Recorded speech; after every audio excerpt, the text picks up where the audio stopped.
we went to the moon, that's based upon science, and the first scientist was a Muslim. So atheists did not lead us to actually go to the moon. Hassan ibn Haytham, approximately 1,000 years ago, he was a Quranic scholar, and he was the first scientist, according to even secular historians like David Schiff.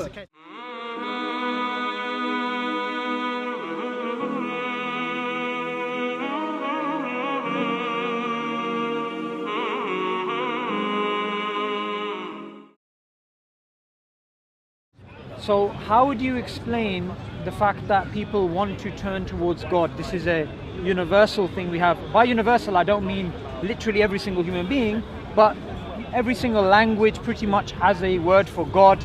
Every society has some sort of worship ritual. So from an atheistic perspective, how would you explain that human instinct? God means different things to different people. Because we didn't know any better. Some people think God is a man. The lightning came down, we would, oh, that's a God. We don't believe. Okay.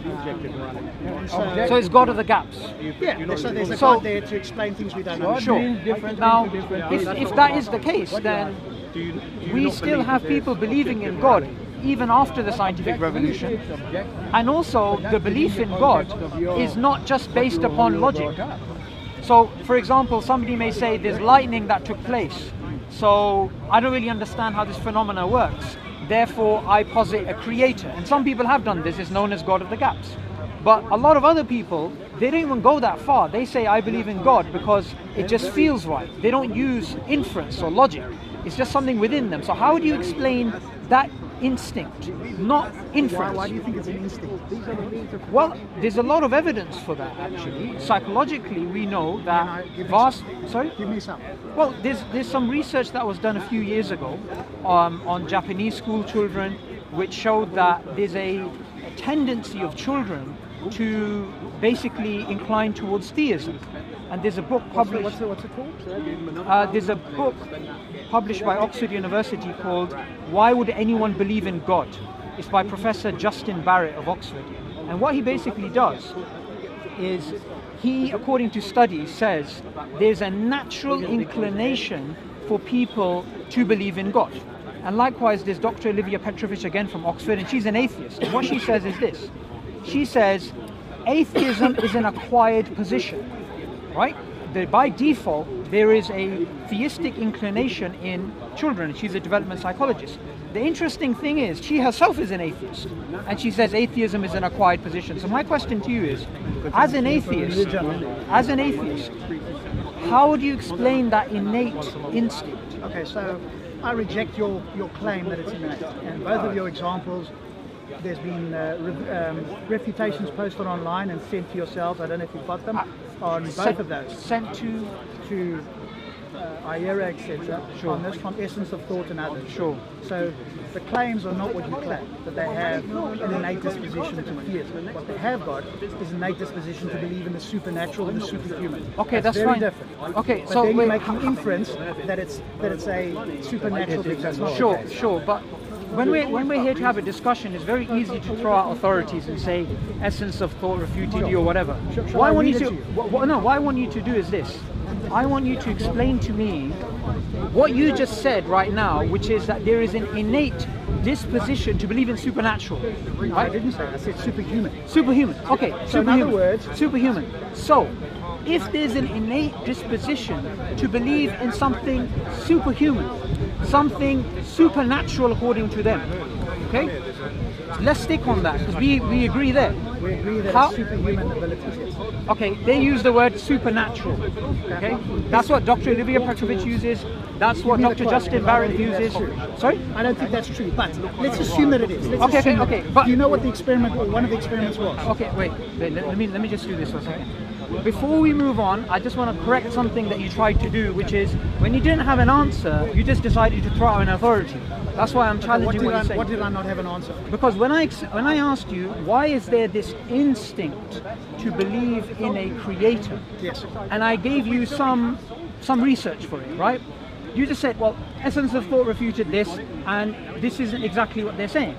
When I also gave you the example of the Soviet Union as well. So the idea that belief in God is instinctual, is innate, is something which psychologists and anthropologists and philosophers of science discuss. It is something which is being discussed. Now, I agree. There are people who say it's nature. There are people who say it's nurture. There are people who say, what's the point of having nature and nurture? Maybe it's just there's a biological component of it. So what I'm asking you, rather than getting away from the topic, is, as a naturalist, which I'm assuming you are if you're an atheist, how do you explain the existence of the concept of God from a purely naturalistic point of view? How does natural selection gear for that? Okay, so you've gone off slightly from what you originally said.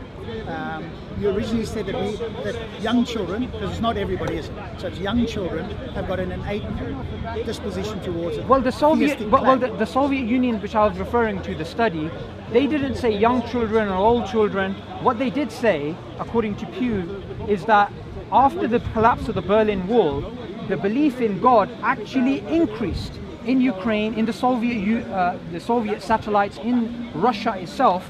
The belief in God and religiosity actually went through the roof. How are you tying that back to us having an innate disposition towards God? Because originally, because people are turning back to God. Yeah. So how is that fundamental? How's that a foundation for the people are born with this innate disposition? Just so that we don't talk past each other, let's agree on some basics. Do you agree there are people in the world, the vast majority of the people in the world believe in God? Correct. Okay, let's just agree with that. Okay, explain that from an evolutionary perspective. As I said, because we didn't know any better, so it's our ignorance. We went, oh well, we don't know what it is, there must be something out there. God has evolved, hasn't there? There's millions of gods, there's different ones, they've evolved over time.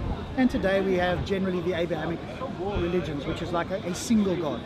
Apart from Christianity, okay, so which you guys I asked you to explain that in terms of natural selection, but you haven't explained that. Why would I explain it in terms of natural selection? Because as an atheist, that's all you have.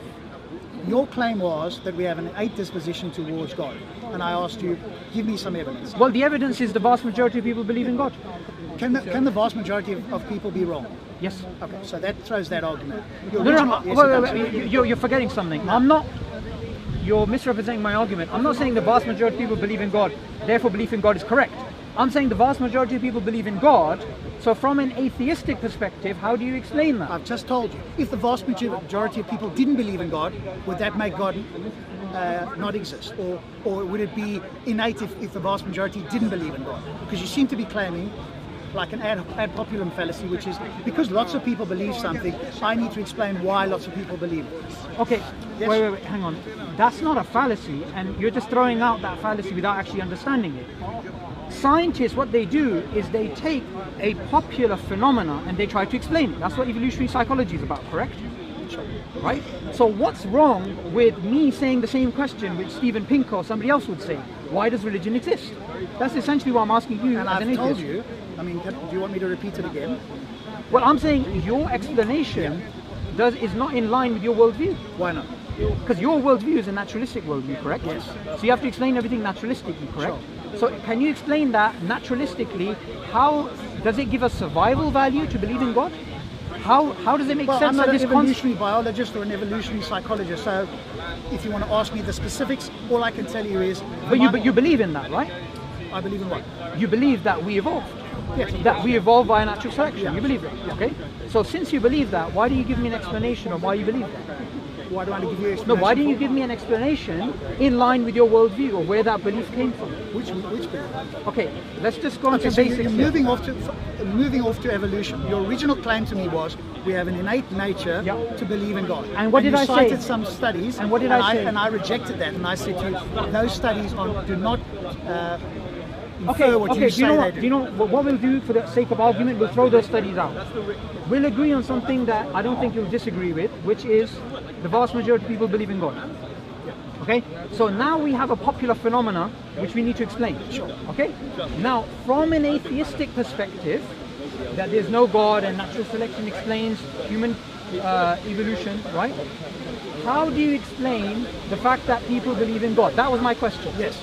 And I said to you, because people are ignorant, they don't know any better, and they, what's the word? They will look at things in the world and go, I don't understand. You're referring to God of the gaps. Yes. I'm asking you to give an explanation in terms of your worldview.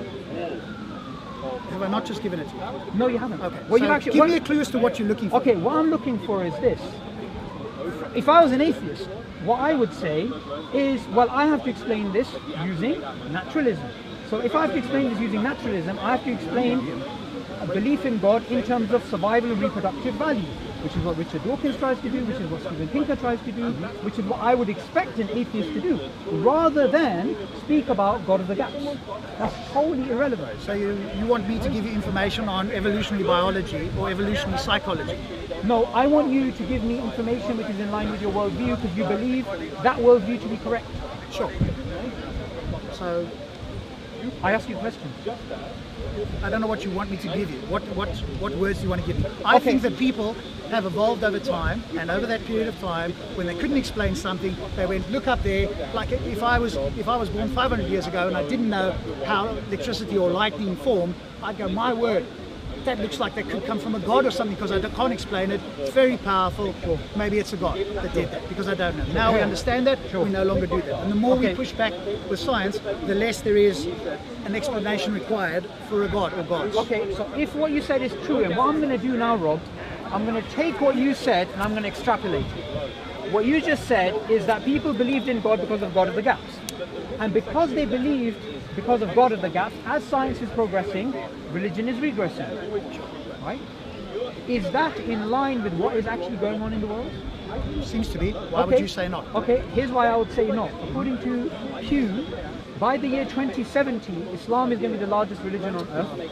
Christianity is also going to increase, and guess what? Your group, the atheists and agnostics, are actually going to shrink by 3%. So, if science is progressing, which I'm assuming which is what is happening today, then why is that happening? And I'll tell you why it's happening. It's because the arguments that you're putting forth don't actually make sense, such as people believe in God because of God of the gaps. Science explains how things work. God is an explanation of why things exist. So it's a category mistake, which atheists have been doing for a very long time, and the whole God delusion book is about that category mistake. And even other evolutionary thinkers like Michael Roos, he says, I find this embarrassing, and he's an atheist. He says, I find the God delusion embarrassing. To say that all of theism is based upon the fallacy of God of the gaps. That line of thinking does not make sense. So I want you to give a justification for your worldview based upon your worldview. I don't know what else you want me to say. You keep asking the same question. I keep giving you the same answer. Well, you haven't given me an answer. You're rejecting my God of the, your words, not mine. God of the gaps. I think people were ignorant, and therefore they. We moved on beyond that. You made another claim which I challenged. Your claim was, as science is progressing, religion should regress. Correct. Right? And your claim is no, it's not. Well, not me. According to Pew, by the year 2070, why is that happening? Islam. Okay. Why is that happening? You tell me. Your explanation is what? Well, I'm happy to move on to why that's happening, but I want you to concede that you don't have an answer, and the claim that you made is actually false, which is as science is progressing, religion is regressing. No. I'm happy to move on, but as long as you admit you're wrong. Okay, so and your reason for suggesting that science is progressing and religion is regressing, your reason is because more people believe. More people are becoming theistic. Is that your reason? Okay, what you've actually said there is a truism, right? Roses are roses. Of course there's an increase because people are believing. If they weren't believing, it wouldn't be an increase. Correct, and the reason you say that is happening is because I never said a reason. I just challenged your fallacious thinking that increasing the scientific worldview will actually decrease the belief in God, but it doesn't. I'm saying that I'm talking about the knowledge, not necessarily that people will believe or not believe.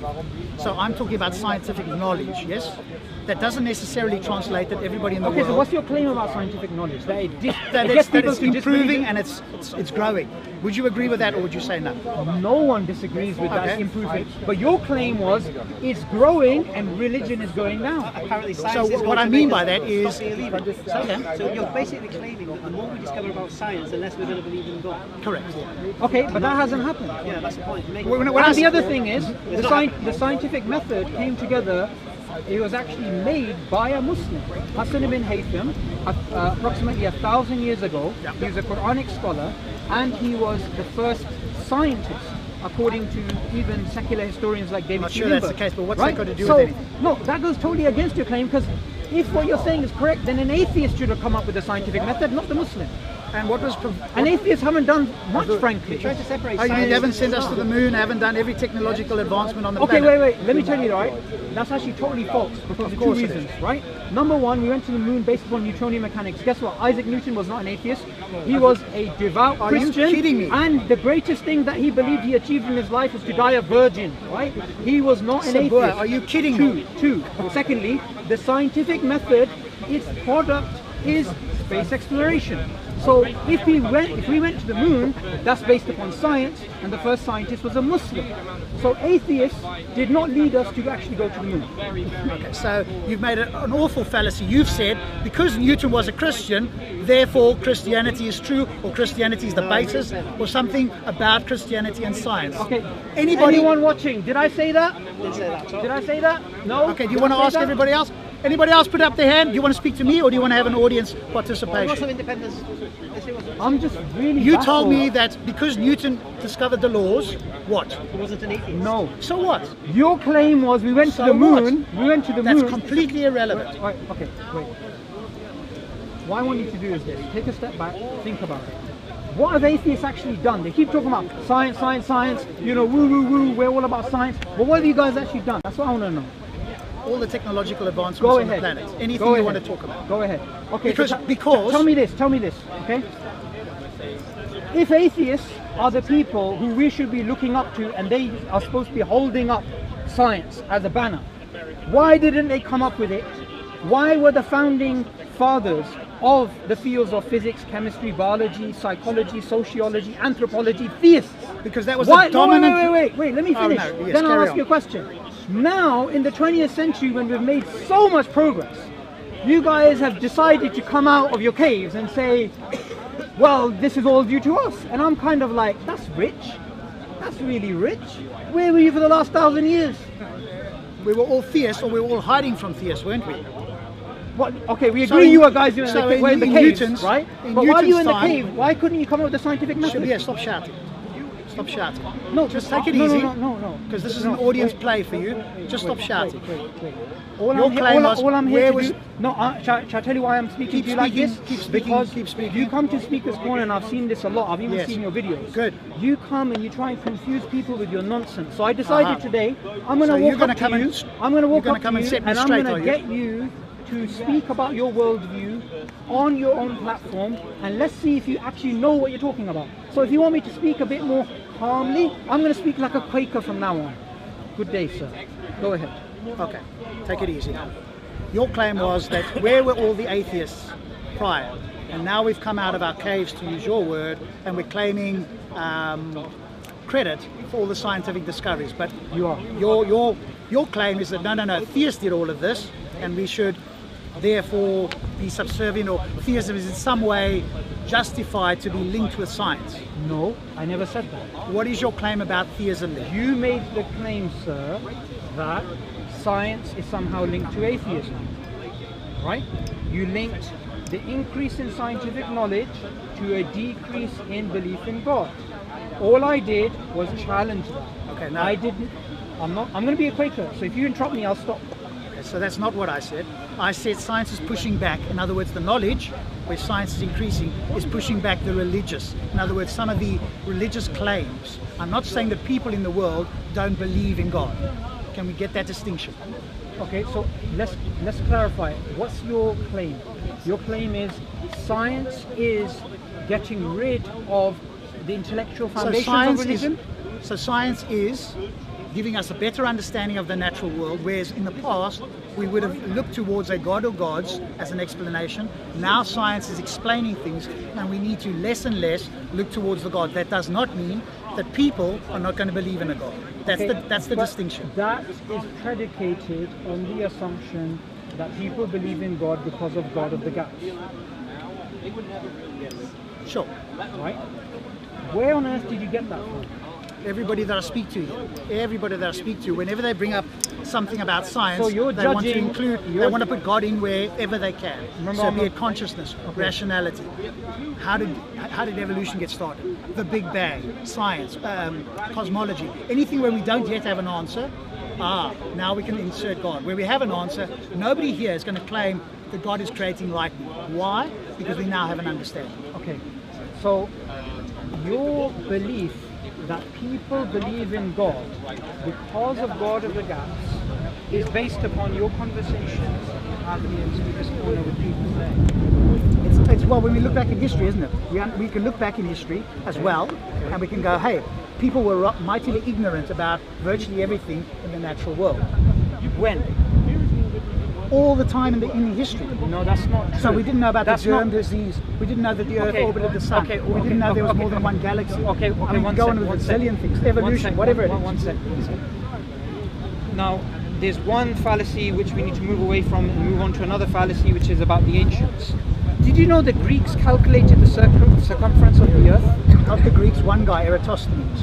Yes? Was he a Greek? I don't know what he was. But Okay, who cares if he's Greek? Well, there you go. He is Fuegian, all right? There's one guy but who he calculated. existed 2,000 years ago. Okay. Did 280 BC, yeah. Okay, you're saying they didn't know that the Earth orbited the Sun? You're telling me no Greek knew that? I don't know if the Greeks knew it. But most people didn't. You guys didn't know it. Okay, wait, 1 second. How do you think they built the pyramids? Using know. mathematics and engineering, correct? We don't know, do we? It's still a mystery. Okay. 1,000 years ago, and that's quite a long time ago, we had Hassan ibn Haytham, who came up with the scientific method. Now, when he came up with the scientific method, if his belief was, I don't want to explore nature because that will make me decrease my belief in God because I believe in God of the gaps, then he wouldn't have come up with the scientific method, and nor would the other Muslims who actually did science at the time, and then the baton was passed on to medieval Europe. Now, what I find strange is your claim of God of the gaps. I want to know if you actually understand where this argument originated from as a formal argument. No, I don't know where it originated from. It was actually about 400 years ago. Do I need to know that? Yes, you do. Okay. It was actually in Europe, where Christian philosophers, they wanted an argument for the existence of God, and there was many arguments for the existence of God, which I would say were quite fallacious, right? So one of them was this argument about, can you think of the most perfect being, and so forth. And one of the arguments that they actually came up with was the God of the gaps. And guess who critiqued them? Other Christian philosophers. We're talking about 400 years ago. Was there any atheist philosophers at the time? No. Yes, of course they were. Were they? Well, there was David Hume, right? You said 400 years ago. He was a couple Okay, of 400 years ago. Let's keep our history. Well, actually, about 2,000 years ago, some of the Greeks were atheists too. Okay, right? we're going off on a tangent here. We're not. Because what we're actually doing is this. We're unraveling some of the claims that you're actually making. And one of the things which I actually do want to challenge is this. Just recently we had this march about science, right? I'm sure you must have heard of it. March about science, no. You know, marching for science, right? No, it's this march they had in the States where, you know, all these atheists come out and they're like, we're marching on the behalf of science, we're doing this, we're doing that, right? Now what I want to do is this. I want to make a claim. And I want you to challenge my claim if you think I'm wrong. I believe the vast majority of atheists who believe in Darwinian evolution, or they claim, you know, we believe in science, we believe in this, they believe in it not because they understand it, not because it makes sense, but purely because they've been socialized into it. And I'm going to make a secondary claim which is going to be very particular, which is I do not believe you understand anything about Darwinian evolution and you only believe in it because of socialization. Now that's a claim. Correct. So are you willing to challenge that claim? Sure.